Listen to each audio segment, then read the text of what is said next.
మన STR devotional ద్వారా వేదాలు, ఉపనిషత్తులు, పురాణాలు, ఇతిహాసాలు అంటే ఏంటో కొన్ని తెలుసుకుందాం. సరేనా? వేదం అంటే జ్ఞానం అని అర్థం. మన హిందూ సనాతన ధర్మంలో మన వేదాలకి గొప్ప ప్రాముఖ్యత ఉంది. వేదాలు 4 ఉన్నాయి. వాటిని వేదాలు ఎవరు రాశారు? నీకు తెలుసా? వేదాలు రాయటమా? వేదాలను ఎవరు రాయలేదు. అవునా? మరి అవి మనకెలా వచ్చాయి? చెప్తా విను.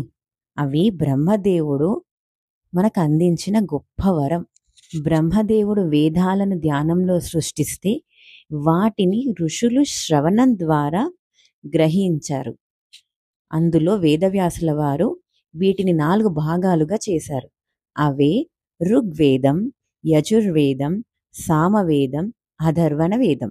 వీటి గురించి తెలుసుకోవడానికి ముందొచ్చే వీడియోస్ని చూడండి. నా పేజ్ని ఫాలో అవ్వండి. చాలా ఇంట్రెస్టింగ్ విషయాలు తెలుసుకుంటారు.